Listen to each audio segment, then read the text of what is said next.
In 1845, two ships entered the dark waters of the frozen and barren Canadian archipelago in search of an elusive Northwest Passage. At the large mouth of the channel, they were met by two whaling ships who saw them off shortly afterward. These would be the last individuals to see the ships or the men on board ever again. For over a century, their whereabouts remained a mystery, but slowly over the past few decades, what happened to these ships and the men on board has been discovered, and it is far more horrifying than anyone could have imagined. This is Franklin's Lost Expedition. As always, viewer discretion is advised.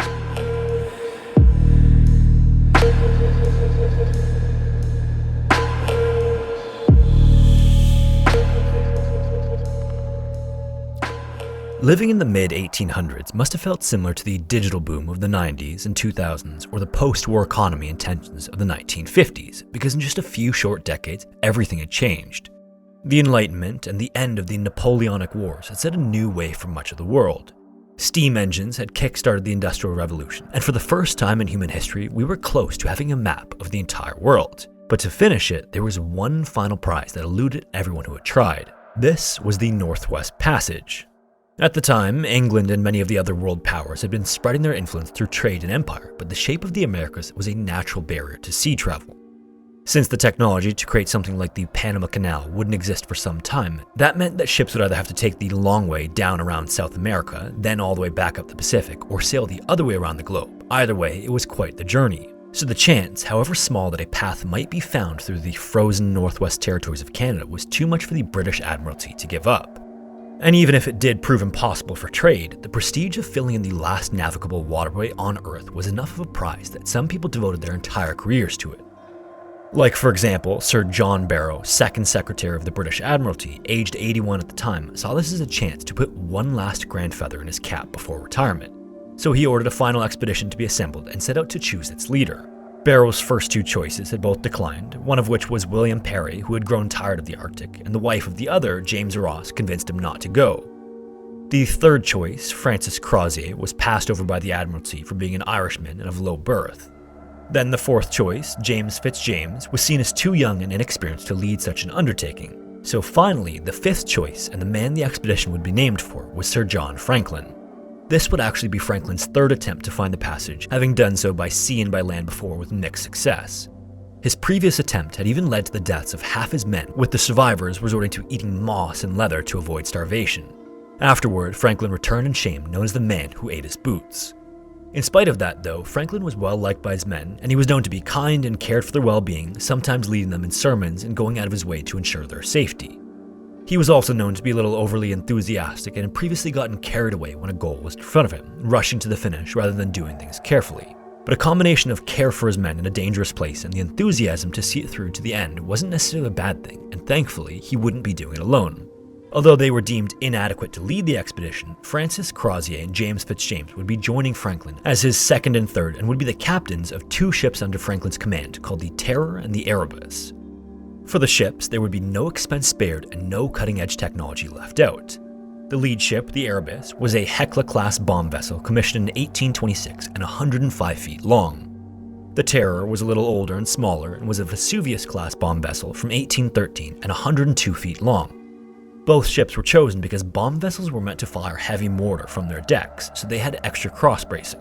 That also allowed them to better withstand breaking through the ice in the north, but all of that was just standard. In addition to that, portions of the ship's wooden hulls had been doubled in thickness, with even more iron sheeting added to the bows and along the waterline for the expedition.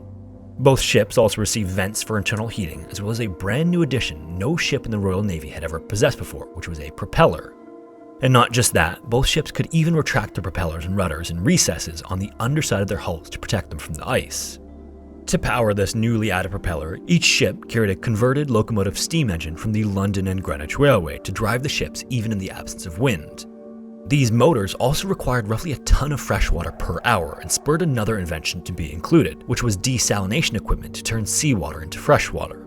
The expedition would also bring with it one of the first types of photographic cameras ever to be sold to the public, called a daguerreotype camera.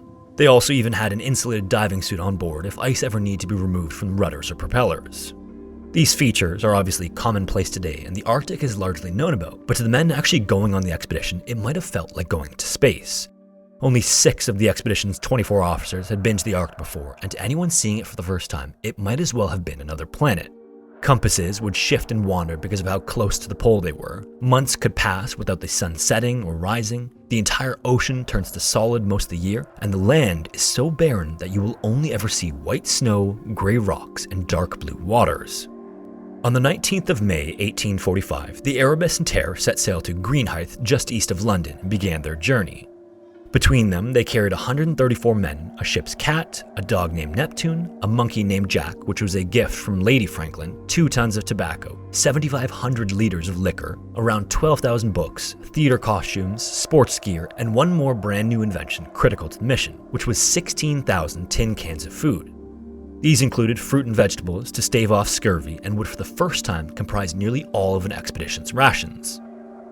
The ship set sail up, stopping at Stromness in Scotland, and then across the Atlantic to Whalefish Islands on the west coast of Greenland with 2 other ships accompanying them.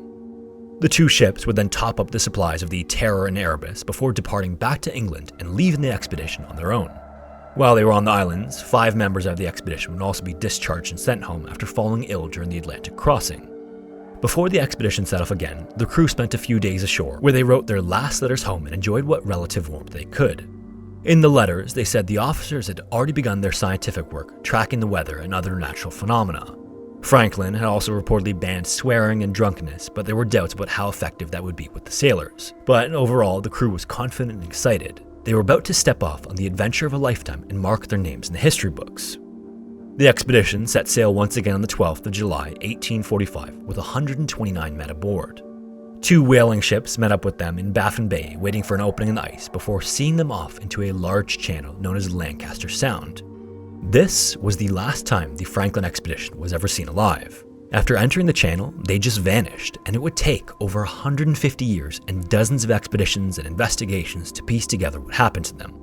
These investigations are even still ongoing, but here is what we do know. Sailing was slow in the north. Even during the summer, most channels are packed with ice, and the ships need to push floating chunks of ice out of the way as they progressed. If this was done too quickly, this would gradually damage the ship's bows and potentially sink them. This would also show one of the first nails in the expedition's coffin, which had always been there, it just hadn't been realized yet. The steam engines carried by both ships, which powered their revolutionary brass propellers, could only produce 25 horsepower at 4 knots. This was only a tenth of the power of icebreakers less than half their size had at the time. This feature wasn't a mystery, however, as the Admiralty had only included 12 days worth of fuel for the steam engines, which would have been much better used for heat than propulsion. It's likely that these were seen as more of a psychological benefit to the crew and to the British public, and were only of very limited use. As a result, the expedition would only travel around 800 kilometers, navigating around Cornwallis Island, before circling back to Beechey Island by the first winter freeze. This put them only around 350 kilometers from Baffin Bay where they began, but all things considered, this was actually decent progress. Throughout the winter, both ships sheltered in a cove between Beechey Island and the much larger Devon Island to avoid the churning sheets of ice that piled on top of one another in the high wind. Once the Erebus and Terror were frozen in sea ice, the crew gathered snow high enough to pack against the sides of both ships as insulation. Up top, the sails were taken down and a massive canvas tent covered most of the vessel's deck space. This would have given the crew slightly more space to move around in without being fully exposed to the elements. Over the winter of 1845 and into 1846, 3 members of the crew were buried on Beechey Island. Pneumonia is believed to be the final cause of death, but also not the only cause. By then, the second nail in the expedition's coffin was slowly being revealed, and unfortunately, it was one they'd been eating and drinking for months. The 16,000 cans of food that they brought on the expedition with them had been a rush job from the lowest bidder. Improper lead soldering had left traces inside the cans described like trails of wax down a candle, and many of the cans weren't even properly cooked or fully sealed either. So not only was there lead, but rotten food, botulism, and mold in many of the cans. Hair and tissue samples taken in 1984 confirmed that the men buried on Beechey Island had substantial lead levels in their bodies. But incredibly, the levels found were still too much, even for just the canned food.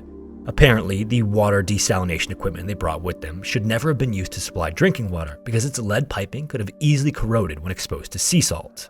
In addition to that, another theory to explain the unexpectedly high levels of lead in the bodies was a critical lack of zinc in the crew's diet. A lack of which over time causes the body to slowly begin cannibalizing its own bones, releasing even more lead into the bloodstream. So this combination of bad food, lead poisoning, and zinc deficiency made any disease the crew encountered that much worse, damaging their immune systems, causing brain fog, and slowly building up as the years went on. Even worse than that, the 5 men sent back home from Greenland before the ships even reached the Canadian archipelago had tuberculosis, meaning there was already tuberculosis on those ships. In any case, the next year the ship sailed south towards what was then known as King William Land on the very edge of the known map. At the time, it was unclear if this was an island or not, and Franklin had to make a choice. If he sailed down the eastern side of King William Land, and it was an island, he might reach more southern waters faster, but if it wasn't, he'd have to backtrack some unknown distance. The second option was to set sail west around King William, since that was the direction they were trying to go anyways. Given that choice, it seemed less risky to sail west, and so that was the choice he made. But in doing so, Franklin accidentally brought the ships into one of the most dangerous places in the passage. The west side of King William Island is like a funnel, narrowing down and collecting ice flows from 2 channels before pinching them between itself and several smaller islands. The expedition had unknowingly sailed into some of the densest ice flows in the world, and was given no chance to correct their mistake before being locked on the 12th of September. They would then spend the winter of 1846 to 1847 on the ice once again. Back home in January of 1847, Lady Franklin got more and more concerned. Although it was expected that her husband would spend at least one winter on the ice, 2 just didn't sit right with her. First she asked, and then she basically demanded that the Admiralty do something and prepare a rescue operation, but the Admiralty maintained their confidence that all was well. They did at the very least begin to plan a search if that became necessary. This didn't convince Lady Franklin though, even slightly, and she went directly to the British public, calling in every favor she had to get the word out. This included a personal friend of hers, Charles Dickens, who used his standing as the most popular writer in England to champion her cause. Already, the crew of the expedition desperately needed rescue, but even they might not have realized it yet. With the improper sealing of many of their cans, there was another fatal side effect. The Royal Navy had used bottled lemon juice for generations to prevent scurvy, but the more modern practice was canned fruits, just as it was with the expedition.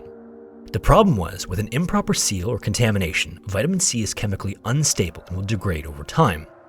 They likely didn't notice it during the first winter, or maybe even the second, but they had much less good fruit aboard than they thought they did.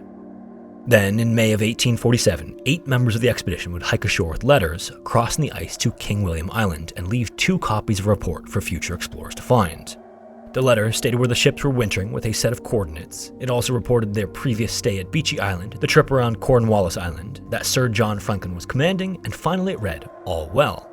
The handwriting is believed to be that of Captain Fitzjames, and the 2 officers who went ashore signed both messages. These messages were then placed in stone cairns to keep them safe, and there was no mention of anything wrong, but that was about to change. The crew had likely expected to leave soon, which is why they left messages in the first place, but that year, the Arctic hit record low summer temperatures. June, July, and into August, the ice never melted. The Erebus and the Terror and all of their crew remained stuck in the ice through the summer and then into fall. Modern ice core samples have even confirmed that 1845 to 1859 was the peak of an unusually cold 50-year period with less seasonal melting than any period in the previous 1,000 years.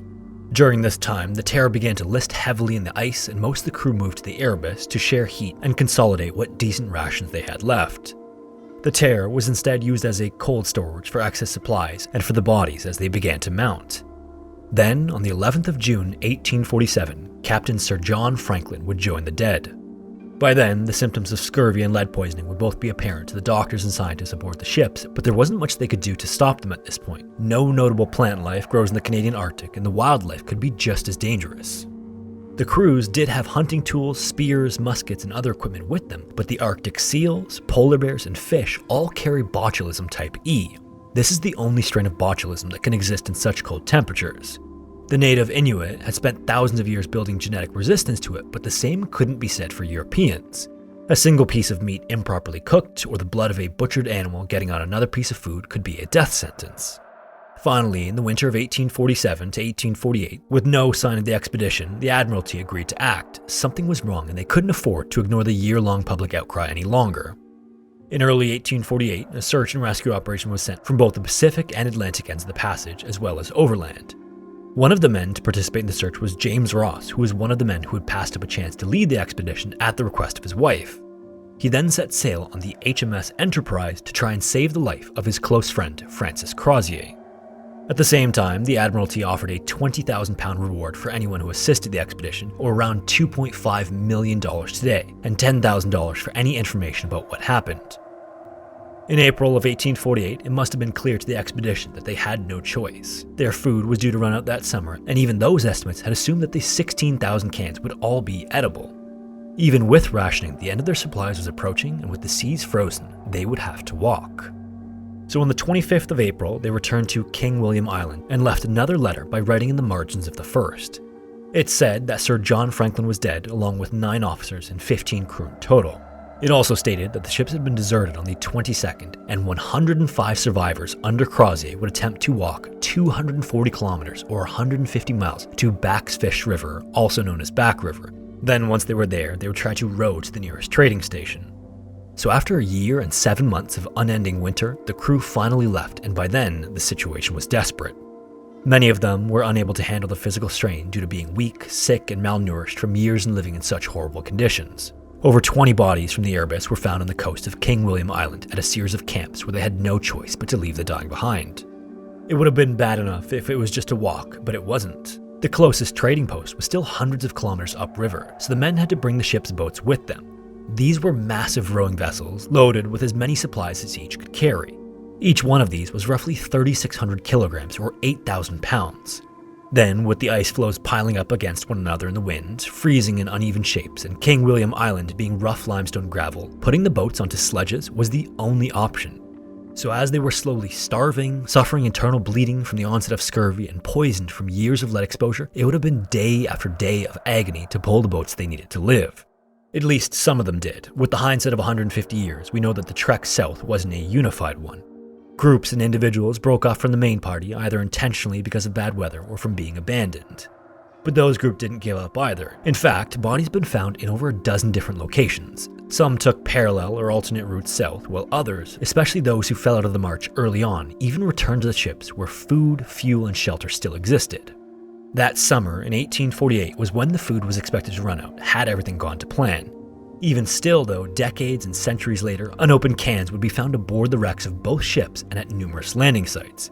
It seems at some point the crew must have realized the dangers of their own rations and chose to go without them. Then, sometime between July and August 1849, it's speculated that the Erebus was freed from the ice. This is because Inuit have claimed to have seen a 3-masted ship off the coast of the Royal Geographical Society Islands and to have witnessed white men with guns and pikes hunting caribou near the Adelaide Peninsula. This story is also reinforced by the fact that the Inuit claimed that the group had a non-Inuit dog with them, which was presumably Neptune. This was a detail that the natives couldn't have otherwise known about. Whatever the case, a year later in 1850, another group of Inuit claimed to have found another abandoned ship stuck in the ice still. Climbing aboard, they found the ship's stove still burning and several of the bodies of crew members in their bunks still. At some point in the summer of that year, the main party splintered further and many of its members died in an area known as Starvation Cove. Smaller groups also continued down to Chantry Inlet along various coastlines and paths. One group of 4 was reportedly encountered by the Inuit, and weirdly, only one of the men was on the verge of starvation. It was later learned that he was the only one who had refused to engage in cannibalism. The Inuit then took them in to feed them and tend to them, and in that time, another member of the group died of disease before the remaining 3 were strong enough to continue. Later in August, a search party would come upon the first 3 graves on Beechey Island. This would have been the first concrete confirmation that something had happened to the expedition, and these would have been some of the first to die early on before they traveled south. Following this discovery and concerned about what might have happened to the rest of the crew, as well as Lady Franklin's continued public concerns, finding the crew drew more effort than even discovering the passage had. No less than 11 ships set sail in 1850 with more to come, several of which would have accidents of their own in the coming years. As a quick side note, one of these ships, the HMS Resolute, would be abandoned during the search and later recovered by an American whaling ship in the next thaw. The wood from it would then be used to make the Resolute desk and gifted to the US President, which has since been a permanent fixture in the Oval Office. Incredibly, another ship, the HMS Investigator under Captain Robert McClure, would actually find the legendary Northwest Passage while looking for Franklin. But then, after sailing in from the west side of the Arctic, this ship would also become trapped in ice and abandoned after 2 years. In 1853, after a rescue party marched out and met them, from the HMS Resolute, the 2 crews then combined their resources to make it to safety over the following year. All of this is to say that while it's easy to point at all the things wrong with the Franklin expedition, the place itself was just as much responsible. Those are just two of many examples of ships intended to rescue the expedition and later needing rescue themselves, in spite of being prepared for it and knowing that help would come much faster. Of the remaining Franklin crew, the most successful known group of survivors made it as far as Chesterfield Inlet on the western coast of Hudson Bay by using a lighter inflatable boat. But for all the progress they made, it just wasn't enough. Over the following decade, different Inuit groups claimed to have seen as many as 40 men traveling south in 1850, but by 1851, the group or groups had dropped to as little as 4 men, no longer pulling any boats. It's believed that by the end of 1851, most or all of the members of the crew had died of starvation or exposure. At the same time, during that era, the accounts of the Inuit weren't really believed, so the searchers didn't use much of the information that could have been available to them. Then, in 1854, a Scottish surgeon and explorer met several Inuit who gave him brass buttons and other items from the expedition as proof of their claims. They also claimed to have come across a grave with as many as 30 corpses and evidence of the men cutting, cooking, and cannibalizing their fellow crewmates. These claims were again quickly rejected by the Victorian public, the families of the crew, and quite vocally by Charles Dickens, who went on to write 3 stories discrediting this idea. This left the Inuit testimony by the wayside for well over 100 years until only recently academic sources began to compare and corroborate their accounts. In spite of the disbelief at the time, many of the Inuit stories are consistent in their major details, even if the timing isn't always right or the translation wasn't flawless. For instance, one group claims to have seen Captain Crozier and one other man as late as 1852 to 1858. This doesn't necessarily mean the account was incorrect, but rather that the timekeeping was off or mistranslated somehow. For the main search party, though, it wouldn't be all the way until 1858 that a first-hand account would finally be found, when another expedition funded by Lady Franklin herself came upon the cairn containing the 2 final reports from the Erebus and Terror. Only then, at least 8 years after the last of the crew had most likely died, did they finally have hard evidence to go on. 10 years after that, in 1869, another explorer met a group of Inuit on his second of 3 expeditions. They claimed to have met Franklin's men as well and offered them what food they could, but there were just too many to save. To feed their own families, the Inuit were forced to leave the men to their fates, which also didn't do anything to help the British public's opinion of the Inuit. Finally, in 1993, 145 years after the search began, the expedition's final camp was located and every detail of cannibalism the Inuit had spoken of was confirmed. Cut marks on the bones showed attempts to remove the hands, feet, and heads, and the crew had even attempted to drill into the largest bones to extract the marrow inside. Today, we still don't know what happened to the majority of the men. Even with that final camp, only a fraction have been found, and many probably never will be. However, we might soon get a better idea of what happened at least, because in 2014, the wreck of the Erebus was found in Crampton Bay, remarkably preserved. It was also right where the Inuit said it would be off the Adelaide Peninsula, lending more credence to the story of some of the crew hunting with them and the sightings of the dog Neptune. Then, even more incredibly, 2 years later, the Terror would be found in, ironically enough, Terror Bay. This bay had even been given the name in the ship's honor without any idea that the ship was actually there. With both ships found, archaeological expeditions had been planned for the year 2020, but obviously those were interrupted. So finally, in May of 2022, limited work resumed. This means that there might be significant updates to this story over the next few years, and the true last moments of the Franklin expedition. Hello everyone, and welcome to Scary Interesting. I have some exciting news. In the near future, we're going to be starting a Scary Interesting podcast. This will feature brand new Scary Interesting content, similar to what you see here on YouTube, but in an audio-only format wherever you listen to podcasts. The video portion takes a lot of time and effort to create, so this is a way for us to bring you new content more frequently. The only content that probably won't make it onto the podcast are the stories that are map and diagram heavy, where a visual portion is really crucial. In addition to that, there are less restrictions on the types of content that can be on podcast platforms, so some of the stories will be even crazier than what you're used to. In any case, as the first episode release date is finalized, I will make an announcement with all the details. Thank you all so much for watching, and hopefully I will see you in the next one.